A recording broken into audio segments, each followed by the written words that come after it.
So what we're going to do today now, a number of you have been exposed, and this might be a refresher. So what I want to do is, I'm not going to do it, I forgot your first name. Nadine, for instance, have a slide set on how do you go about selling in terms of the attitude, the behavior, the listening skills, the ability to ask open questions, then zoom in and get questions. So this is not going to cover it here. I'm going to take you through more like when Sami and I sits on the board, what we expect and what are the sort of questions that we'll be asking you. So this will be the point. Now, Nadine, you said? Nadine, it goes into a level, so when you need to know and build your own sales skills in terms of what are questions, the positioning, the contact, this is the sort of workshop that she delivers also, okay? So this is what we're going to cover. Now, some of you, I said, would have been exposed. I'm going to start on a macro level, is how do you segment your markets? So how do you go about deciding what is your market segments on it? Then I will say, how do you go about selecting? You all have a copy of these slides, all of you. All you have to do is give your name and your email address to Joanna, and then she will forward it to you. On purpose, I didn't give it to you in writing because I don't want you to, and I'll be asking a lot of questions. So the first one is on segmentation. The second one, once you've segmented your market, is how do you decide? Why do you go for this target market versus another target market? This is a very important question. And the market could be country, the market could be a certain institution, so this is quite important in terms of this process. Because if you make mistakes here, this is going to affect you down the line. Once you've segmented your market, when you selected your market, you need to make sure you have a clear understanding of the needs of each of these target segments that you're going after. How do you go about deciding what are the needs? What are the pain points that they have? What are the most important pain points? And how best fit is your solution to address these pain points?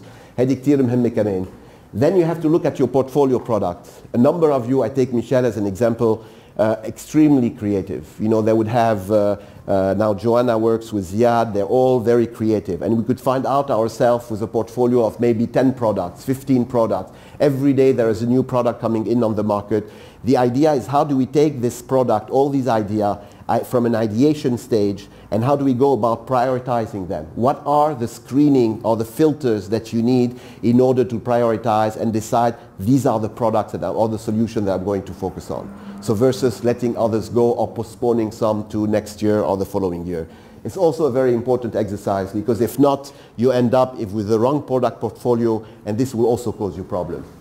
The fifth one is once you have your segments, once you have your needs, once you have an understanding of what is the proper and the appropriate product portfolio now, is how do you go about the channels? What do you use? You could have direct sales force. You could have a distributor. You could have a joint venture. Each one of you have experimented with different. Which is the most appropriate one? Which is the most appropriate one today versus what it needs to be in 2 years, 3 years down the road? These are all strategic questions that as a sales manager or as a CEO, you need to be asking yourself. So we will cover this. Then once you have this, you need to put it on one slide. On one slide, what is your strategy, your sales and marketing strategy? I need to see it on one slide, and we'll go through it and I will share with you examples. Now, we've done this. I work with about 10 companies here in Lebanon. I work with another 10 companies in Africa with Stanford University. So we've run this with about 300 companies in Africa. Our plan is to have about 10,000 companies go through this. So this process here in terms of coming up with these sales and marketing strategy fits into an overall project that we call the transformation plan of these companies or these organizations. So this is, so I'll share with you some of the examples that we have, and then it would be up to you to then develop your own, and I'll be more than happy to sit down with you on a one-to-one. I'm working with a number of you already. For those who I don't work with, we could, you know, Joanna is the one managing my agenda. I'm 2 weeks every month here and 2 weeks in Africa.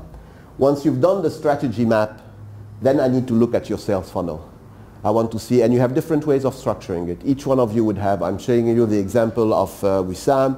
You have your own funnel. They all come up to the same. But at the end, there are a few questions that I need to have answer for, or that the board will need to have answer for. We'll share with you a typical sales, and then we'll have questions around it. How do we go moving from one phase to the other? What is the KPI that you're going to have? Then what's important for me is not only your sales funnel. If Eli is not meeting his number, what's important is why is he losing it? Why are we not closing the deals that he has in the funnel? So the funnel is important, but I need to understand those that we have postponed or we lost, why we lost them. Because this is critical information to go back to either my distribution strategy or to go back to my product portfolio and pricing strategy. So this win-loss analysis is a key element in terms of deciding how to move forward. Last thing is more on a structure in terms of how you structure it. You have different ways of putting your sales force and sales organization. And you have small companies, some of you are medium-sized, some of you are international, you're into different countries. How do you go about putting a sales organization together? And how do you make sure that your sales force is well compensated? A number of you are on fixed salary. Some of you are purely on commission scheme. Some of you are a mixture of commission. What is the pros and the cons, and what is the best sales compensation for you? We're now starting to get a number of salary benchmarks, so we know a bit what are salespeople paid, how should we compensate, so we have a number of data points behind it. Okay, so this is what I expect to cover. Now we have 2 hours.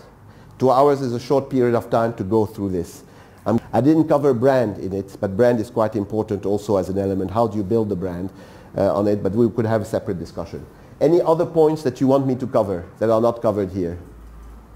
Are you fine with it? Okay, so it's going to be a refresher for some of you, which is fine. So it's and then if you have specific questions, stop me. Stop me. It's very interactive. Okay, so the first one, or maybe I should put it back. Okay, typically, what are the problems that you're facing? So in sales, what are the typical problems that you face in your sales management? You're all working for. Okay, so specifically in competition, what is it in? So what would be in competition? What are the sort of things that could be an issue in terms of competition? Yesterday we had a big discussion with the renewable energy company that we had. So competition, what about competition could be a problem for you in terms of sales? I mean, the obvious one is pricing. Okay, but pricing is not the most important one. What are the other elements in competition that could be? I'm sorry? Okay, it could be. So you could have your pricing, but your quality would suffer. And the company we were at yesterday, one of the big issues that they have, you have a number of new entrants coming in, extremely low price, no overhead structure, but very low quality. And they lose deals because of it, but these deals turn out to be failures. But this only affects the companies, but it also affects the industry. Because then the reputation, this is a solar photovoltaic cell, it's a solar ma timshi. So why? Because you have new entrants and you went in. But this is pricing and quality. What else in competition?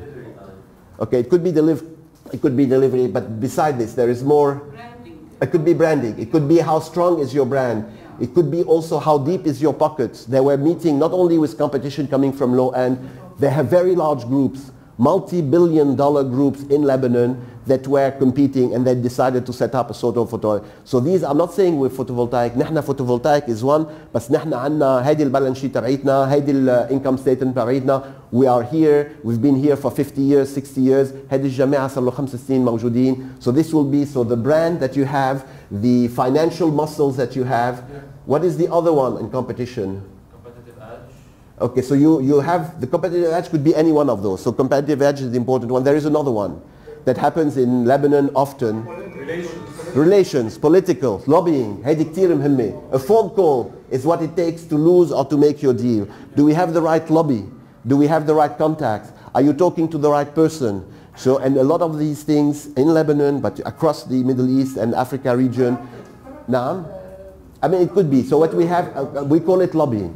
We call it lobbying, we call it influencing, we call it, so you could have deals that are not going to be clean deals. So this is competition. Beside competition, what is the other issues that we have problems? Time to close. Time to close. This is the time to close, the time to close the sales cycle, to close.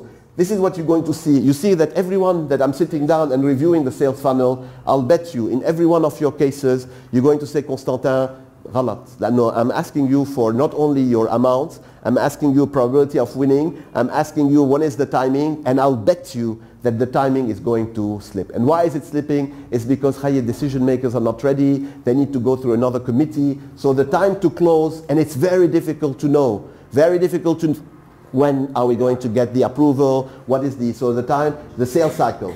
The sales cycle can vary. Sales cycle can vary. I'm using the other company here, but I could use any of your companies. Say, Constantin, look, it could be 3 months. But for us, because these are big customers, they buy for 50 kilowatt, 100 kilowatt in terms of PV cells. They need 331 circular approval for the banks to get the funding. So we could close it in 3 months. But to get the funding could take 12 months. So my sales cycle normally is 3 months, and the guy is signed and everything, and the agreement is signed. But for them to get the money is a lot of paperwork that takes place. And this affects completely your sales forecast and affects completely even your cash flow. And then in this case, you might be bankrupt. You have a big deal, very profitable, but it's not closing. But you know it will close in 12 months down the road. You know, so we have, in the case of Cardio, they have a big project. This big project is in a country in the Middle East that they have, but they've been sitting on this project at Joanna. More than a year. And this thing is coming and coming and coming. وكل forecast بنحطه بنشوفه هالبروجكت كل شيء. هلا وسام is taking over. هنحط الضغط على وسام. هل بترتاح جوانا شوي بشو اسمه. But this sales cycle is a big issue. What other problems you have? Financial. What do you mean by financials, Rania? Okay, basically you have several. You have one is the ability to get, do they have funding available? You know, normally you have always, you know, in sales, the easy one, when I was back, when I started, by the way, I started as a salesperson. I worked with HP for 20 years. The first 5 years in my life I was managing the different distributors that we had in the Middle East area. This was my first job. So I was managing distributors, and when these distributors in Turkey came, they said, Constantin, go and set up the HP office. This was my first job when I was much younger than most of you. Miss Joanna, but I was close to your age. So funding is so when I was there, they used the MAN. Do we have the money available? Are you talking to the guy with the right authority? A is for authority, and N is there is a real need. If there is no real need, if you're not talking to the guy with the right authority, if the money is not available, forget it. This is the most easy way to be able to qualify it. So it's funding available. When is funding going to be available? This is one of the challenges. What other challenges you have? Accelerating the lead generation. The what? The lead? Okay, so what you need is basically you need to fill your funnel. Fill funnel. So you have to fill the funnel, but you need to have quality leads. This is the dilemma that you have. You need to have quality leads. So how do you go about generating leads? Is it an event? Is it going to be face-to-face? Is it going to be referral? So all these things about lead generation is quite important. Your role as sales manager is what are the different aspects that I could use the trigger in order to get leads coming in. هذه كتير مهمة. Because if you don't have the leads, you don't have a funnel. Now you could have a lot of leads. You need to make sure that these are quality leads. So you need to screen them, and we'll go through how do we go to screen the leads. And as بتحط لي 100 شو اسمه and I realize that out of the 100, 50, you don't even know who is going to take the decision. The other 25, you don't know whether they have a budget. For me, this is not a qualified funnel. So you need to have qualified leads that comes into the market. So how do you fill the funnel? How do you qualify your leads? How do you get funding? How long it takes to close? What are other problems you have? What are the excuses that sales manager is using? The need for such products. Is there a need? So okay, what we have here is basically under the funding, is there a need? Do you have are you addressing a real pain point? If there is no pain points, if you don't have any real pain points beside this, it won't. There need to be a pain point. If there is no pain point, there is not going to be a solution. Wissam. I can maybe add two things, the macro environment for each okay. and the collection, so the collections payments. Okay. So what you do, I mean the collection is not on closing, the collection will end up being later, but you're right in saying receivable is a big issue. You could close the deal, you could have this thing, but you don't get the money. It's 3 months. So a number of you who start are more strict in terms of your payment terms. You ask for cash on delivery, or you ask for letter of credit. So this is it. But if you are too strict, you would lose the deal. So you need to have a certain flexibility in offering to either your distributor or to your customer, but at the same time, this could hit you back. You have a number of companies that today are sitting on piles of receivable. Not Atelier Jimiel. Yesterday we went through their balance sheet. Smallah, they're very cash businesses, and I'm sure a number of you will be happy to have cash businesses. But they're the exception in terms of companies, especially in this region. So this is one, is the pay. The macro environment is important, especially in countries, in the companies. I take B-Synchro again. You have people from B-Synchro coming from, you have Bahrain, you have people in Lebanon, you have people in Africa. Now some of these countries, I'm going to Kenya on Saturday. They have the election in 2 weeks. I could bet you that election is going to be the number one reason why they haven't met their numbers in July and in August and in September. And the pre-elections, elections, post-elections, there will be. Sometimes you have even tens of people being dead because you have an riot.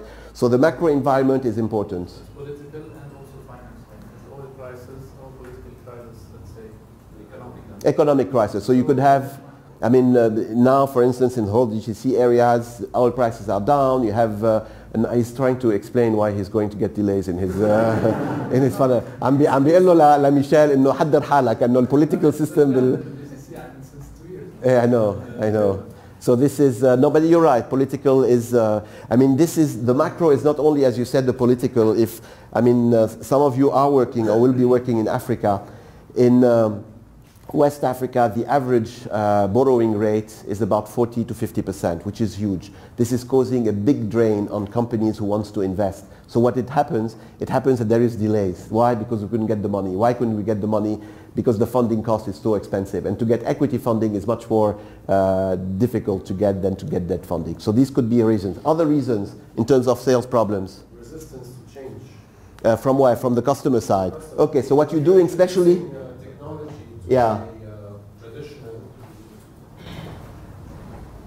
Okay, there is the sales lady, she will come. Carol is, I don't know if you know Quadron and you know Scoop City. So they're coming up with a completely new concept. They're coming up, they're having all these sensors coming in, and they will be looking at how people come into shopping malls, how they do it, and then they provide the data to the ABC of this world in order to help them identify exactly what are the marketing strategy that will get in. They have a huge database, they have, and you will see, they will track you. Once you're on the thing, they will know where you are, they will know where you buy. So it's not only them, you have a number of companies in this field. But this is it's a completely changed mindset. Finesse بيخافوا, you know, and it becomes now, I'm completely observed. So you need to sell, why is this? It's a new way of looking, it's a new way of shopping, it's a new way of doing business analytics. So it's not only about the customer database, it's what you do with your business analytics, and then how do you use the business analytics to be able to address your marketing campaign. هذه كتير مهمة, but it's a complete change of set. Some people are more advanced than others and are willing to grab the technologies. Others are very resistant. لا خيي, I'm used to do it the traditional way, I'll continue doing the traditional way. So your role as a sales manager becomes what? A catalyst for change. You need to go and you need to change the mindset of your customers, and this is quite important. Any other reasons? Okay, you covered them. So these are the critical ones. You will see here, solution is higher priced. So this is the needs of customers too complex. You don't know how to do it. You don't know how to put it in simple words. There is too many unknowns. Face heavy competition from all the different reasons. Decision makers are not clear. Who is influencing? Who is taking the decision? Longer sales cycles, B2B. So this could take time. You could take 6 months, 12 months. Availability of budget is unclear. So this is most of the reason that you have the startup really shoot at anything that moves. You tend to move. And this is what's important, is that you get in a panicky situation because you're under pressure from your boss. You need to generate it, and then you're trying to get your funnel these deals. You need to be looking at it in a strategic way. So it's not about chasing people. It's about understanding key customer needs and finding the solution that addresses these needs better than competition. So what is the need? What is the real need that you have? Is this a real need? And then finding what is the solution that is going to fit this need and do it better than competition. This is in some ways a summary. Okay, segments. How do you go about segmenting a market? Wissam, how do you segment your markets? Financially, geographically, channels. Okay, so you have your markets, these are your market segments. So the way you go about it. So what do you mean by financially? Potentially social class. Okay. So what you do is you could have it by social class. If we take the Middle East, for example, Yes. financially we can quickly split the GCC region from the Levant region. Yes. Okay, so what you have, you could have it, so you have basically on GDP. So you have those who have GDP of $50,000, those who have GDP below $5,000, so you have GDP category. You could have it by country. You could decide that I segment by country. How can you segment? You could do demographics, age brackets. So this is what you're aiming, demographics. You could have demographics. With demographics, you could have gender. Male, female, young, old, medium size. Okay. Education. It could be educational background. So university educated, high school, no education. So this will be one way. Other ways to differentiate. Marhaba. I'm sorry?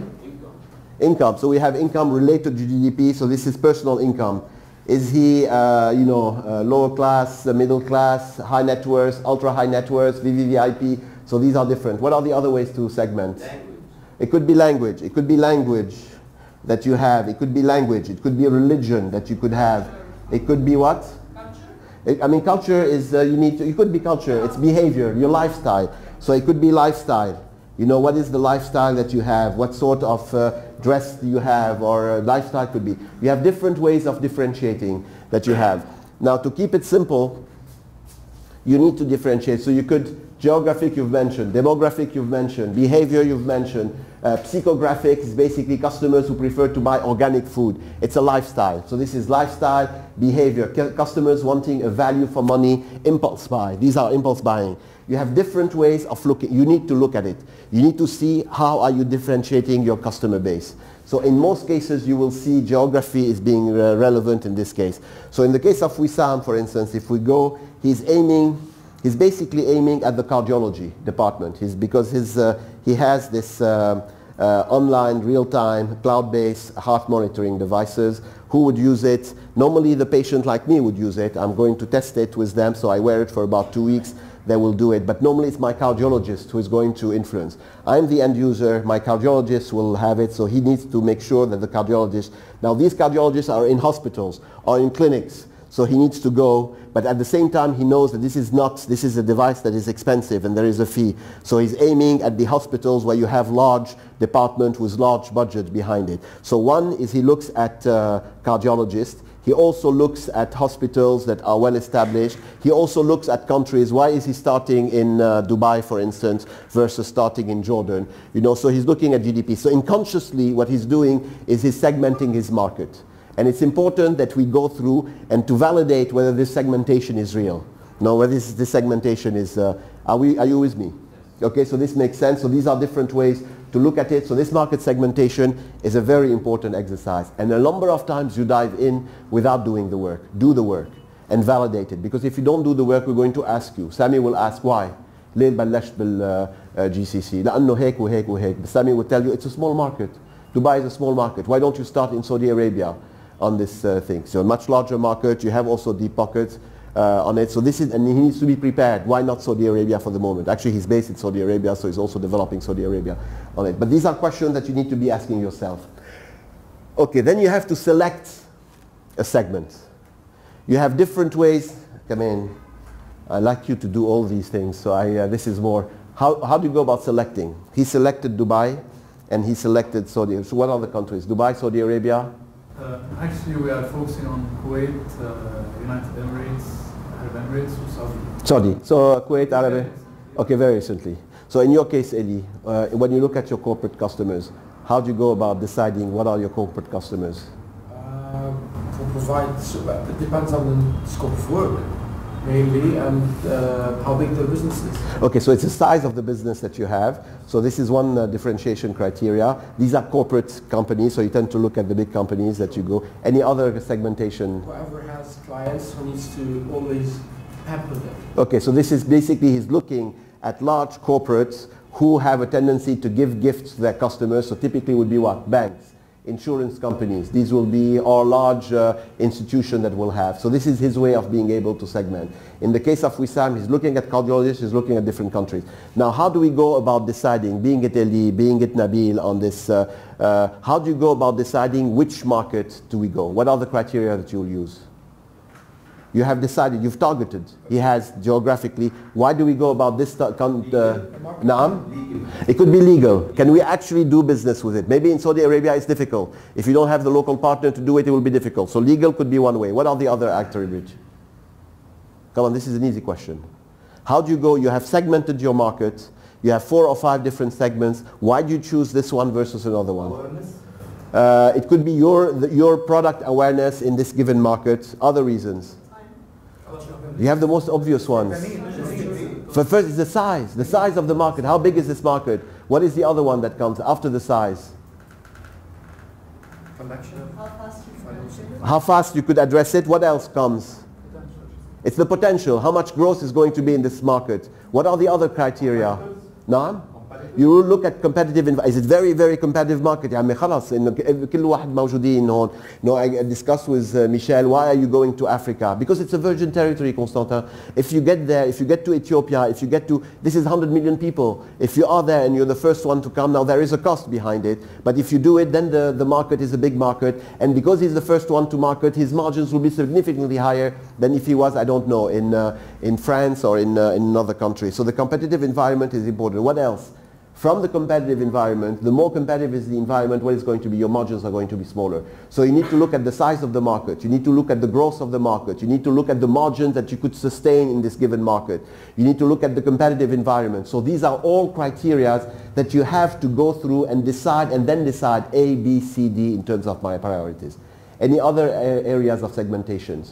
How do you go about segmenting, and how do you go about choosing one versus the other? It's your product fit in the market. It could be the product fit is the obvious one. You have the, but hopefully when you segmented your market. So if we go through it, it's the market size, the growth rate, the profit margins. Are they sustainable? Are they sustainable in terms of the competition that you have? How intense? Are you a newcomer? Yes, Wissam. I have a question. For startups and or for some companies that are starting, what is the profit margin that how we define a profit margin that is needed or that we can leverage on to maintain and أكيد إذا رحنا على new market عندنا margin زي competition قليل بس نحن ماشيين ب new market. So from your experience شو يعني 60%, 50%? I hear sometimes with 30% sometimes it's your end. خلاص بتمشي الحال. So this is the question. You've heard the questions. How do you go about deciding what should be the right margins that we have? Now, if I look at Bogja, you'll be surprised. I thought Bogja was in the textile business. The margins will be maybe 30, 40%. They're actually getting at 80% margins. So that way, if the stronger is your brand, the stronger is going to be your margin. So one element is how strong is your brand. The second element is how tough is the competition around you. So the competition will decide. If, for instance, nobody is doing what Bogja is doing in this market, they could price it the way they want. If customers are interested behind it, they have a strong brand, and very few. Now customers are following. لما بلشوا كانوا لوحدهم. هلا كل واحدة. So what they started, other companies did. Then they went to a different texture. Then they went into a different design. So competition, the brand that you have, what are the other criteria? The business model. So what you do is you look at your cost structure, and this cost structure is going to drive your margins. If you have very high cost in terms of purchasing, so if in your case you have the device, you're not producing the device. If suddenly the device cost becomes very high compared to, today it is not, compared to the solution that you offer, this will impact it. So your cost structure in terms of your purchasing the goods, how much are you purchasing it, so the supplier relationship that you have is quite important. At the end, you need to price it in a way that you have a tipping point. A tipping point where you might not cover your cost. We might decide for cardiodiagnostics that unfortunately for the first year, in order to close these big deals in Kuwait, big deals in Saudi, and big deals, I'm going to price it with margins, profit margins of maybe 40% or 30%, although you have the room behind it. Now you gain, but you have to be careful. Because once you start in with a certain, people are expecting this is the price I got. So then you have to change it. And it takes much more time to go back in terms of your prices. So it's a balancing point. Because you have, the pressure is on your shoulders, you have to close them. This year you have to make your numbers. We know what these numbers are, and we're going to follow you month by month, to make sure that you have to do it. So in some ways you will need to get some pricing flexibility or payment flexibility in order to be able to close the deal. So the margin will be driven by, one, your cost structure. Two will be how strong is your brand. Three, the competitive. What are the others pricing at versus what you're pricing at? What is your differentiation versus competition? If you don't have a clear differentiation, you cannot price over a competition. So what is your value proposition, and what is your unique, your USP that makes you that you could price it above? So all these are elements. If you're a first time to market, like what you in your case, what you do is basically, it depends on the perception of the cardiologist, because what we say, it's a new market, it's a change in mindset. on it. So you want, for some, they will say, I'll pay whatever it takes. I need the solution. Others, they will want, I want to test it. I'm not sure of this. I want your cost plus whatever it is going to be. So do you understand? These will be the criteria. Any other criteria to decide on the margins when you start, when you're a startup in a new country? Okay, these are the ones that comes to my head. So you have competition, the distribution channels. How easy would it be to gain access to the appropriate distribution channels? Because this is quite important. In countries, for instance, I mentioned Saudi Arabia, but you have other countries. If you don't have a strong local partners, forget it. You won't be. How easy is it to find the right local partners? What are the criteria that you need in terms of this local partners? Availability of sales force, his proven track record, on all these things. The power of the brand. This is very important. You know, the role of the brand in this market that you have. The strategy, how well does the proposed target market fits the firm's strategic direction and growth goals? So when we're going, we're not going only for one country in 1 year and another country. I want to know where the company is going to be in 5 years down the road. What is your strategy? How many countries you want to be present? What sort of distribution? So I need to have the long-term view in order to be able to plan for the short-term view. Resources, does the firm has the capability in terms of financial and marketing resources to compete in this segment? So these will be check notes for you. You better answer these questions in terms of deciding what is your target markets. Now, you've done your segmentation. You've done your target markets. Michael Porter came in another way to help you. Most of you have been familiarized with it. So any segment of a market have 5 forces that helps you decide whether this market is, you can create value in this market. Can you actually make money in this market? This is when I went back at the business school in the early 80s, and in 40 years, it didn't change. It's the same, it's very simple, 5 forces. One force is how intense is the competition. The more intense is the competition, the tougher it's going to be for me to get into this market. So if it's a very tough market, I go back to Michel's things, it's a virgin territory. Ethiopia is a virgin territory. It might take me 3 years to get there, but I will get there. You know, if I go to, I don't know, another country that he has. So the competitive environment is one. The threats of new entry. How difficult is it for another competitors to come in? If you have IP, if you have really something that separates you from the others, this protects you. So this market becomes interesting. If you are a commodity selling in a market that is overcrowded, forget it. Forget it. You're going to lose your shirt, lose your pants. So the threats of the new entry or the difficulty of somebody else to come in and to do exactly the same thing that you do. If you don't have any protection, if you don't have a time to market advantage, a technology advantage, a sales distribution advantage, you won't make it. The power of the suppliers. If your suppliers have the muscles, you won't make it. If you have the muscles, you will make it. The loyalty of your buyers. Are they loyal or they're not loyal? In some countries, they will be. The brand is important, they stick to the brand. In other countries, they don't care. They move from one brand to the other. So this is important. And the last one is how easy is it to substitute, to take yours. So you've been familiar, exposed to it. I work with HP, I use 2 examples. One is the PC. So if you look at the PC world, this is why IBM, the first one, sold their PC to Lenovo. Why now HP decided to split, because in the PC you don't make money. If you look at the PC, rivalry is very intense. Everything is about pricing. If you look at threats of new entry, anybody could build the PC. When Michael Dell decided to do it, he built it out of his dorm room, he assembled it, he could do it. Power of buyers. I am an HP employee for 20 years. What is my portable? It's a Dell portable, you know. So this tells you a lot about the loyalty of that you could have. So you have supplier power. Who is the supplier here? It's primarily, who do you have in it? Mawjoudin. Intel or Microsoft. Try to negotiate. When Compaq merged with HP in order to get market share, you think that Microsoft or Intel gave additional discounts. They doubled the business with them. They didn't. The power here, who is making money, it's Intel and Microsoft. It's not the PC producers. Loyalty, substitutions, look at it. You have your phones, your mobiles, your pads. So this is a good example of an industry where it's extremely difficult to sustain value and to have it. And then you need to ask yourself the same question. So Michael Porter put it together. On the positive side, if you look at pharmacy, or if you look at software, if you have in pharmacy, in medical, one of the companies that I coach is in Nigeria. They're one of the largest pharmaceutical company. What they have, you know how much it costs to develop a new Medicine? Do you have any idea how much it costs for a new medicine? It's the same as, by the way, it costs to come up with a new car.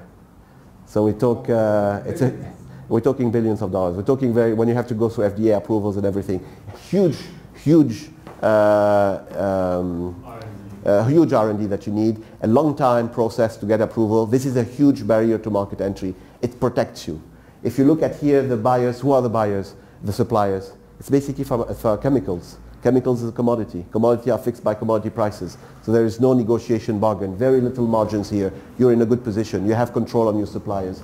I have cholesterol problem and I have a prostate problem. I take these pills. You think if they're going to be 10 or 15%, I'm going to change? I'm not going to change. I'm continuing on this. This is what I used to. It's working on me, on my metabolism. It's controlling my prostate and it's controlling my... So you stick to the medicine, even though I don't even check the price. I don't check when I go and I buy, this is what I have to buy. These are the medicine. I've been using them for several years. Threat of substitution, very little to have it. The rivalry, what happened with pharmaceutical company is in an oligopoly, is that they have a few and then they basically control and they set in some ways the rule. I'm going to be in this space, somebody else in the other space. So these are all dimensions that tells you for the PC it's a blood war, it's going to be. For this one, for pharmaceutical, it's much more interesting because of these dimensions. Ask yourself, are you in the right market? Ask yourself these 5 questions and you will decide to whether or not this makes sense or not. Clear? Questions? Okay, needs. So we've done the segmentation. We have decided which target market to go and not to go after. Then what we need to do is we need to understand for each of the segments. Yesterday, for instance, with the renewable energy, I use this example.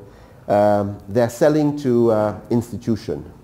So if you go, for instance, the Hotel Dieu hospitals, it's all their roof is photovoltaic cells. So they've installed it. And then they decided hospitals are good business. So they decided they're going to come up with all the hospitals in Lebanon and use this as a way to get it. So institutional with hospital, then they said education. We could do the same thing with schools, same thing with universities. So this becomes their market. So what are the needs there? In this case, it was making sure that you could prove to these customers that whatever they install it, this is the cost benefit. This is your payback period that you have.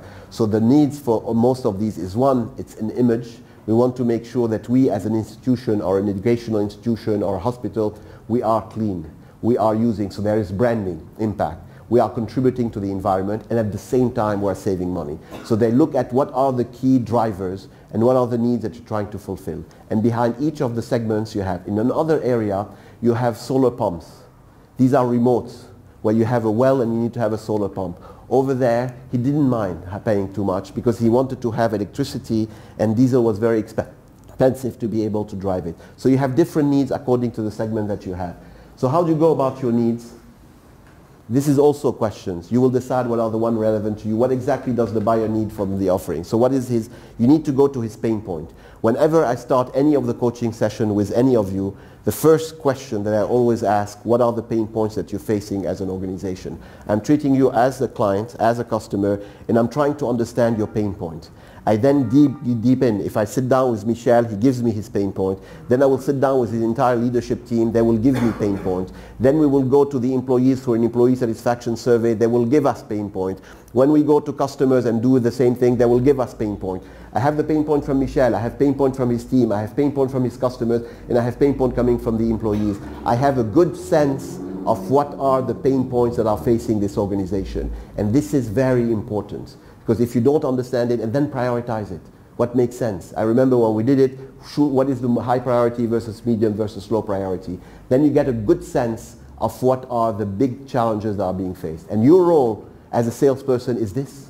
And it's through questioning, through listening, through being able to validate this. So the pain point is quite important. What are the challenges? This is similar to this one. Who are the key direct and indirect competitors? Who are the ones that could address these pain points? And how can you differentiate? Quite obvious. Are there existing challenges in the market that are currently served to fulfill the market needs? Also obvious. Are competitors able to fulfill this need? What is the level of market saturation for the need? What are the customers' requirements for the solution? What are the must-have need and what are the nice-to-have? So out of this, what is something that you really need versus something that is nice to have? All these questions, how much money is the customer losing by not implementing the solution? What success stories do you have? You know, in the case of the company that we were yesterday, there was a number of success stories, and he decided this is it. This is how I'm going to I'm going to leverage on it, because my best sales is not my sales manager. My best salesperson is the hospital that is there, and I'm taking them to these hospitals, period. And I let the customer talk, so we don't do this. So the success stories is critical. The cost benefits, at the end of the day, show me what am I going to save. If you don't have clarity in terms of the cost benefit, forget it. It is and end up being, so what are the costs involved in terms of not only buying the equipment but maintaining the equipment, and what are the benefits derived, and what are the alternative solutions available. So these are questions that helps you in terms of deciding what are the needs, prioritizing these needs, validating the needs that we have. And I gave you the example that Joanna and myself use when we work with the companies, as we get the validation across all the stakeholders, from Michel to his board, to his employees, to his customers, to the leadership team that we have. Your role as a salesperson is to do exactly the same thing. Question?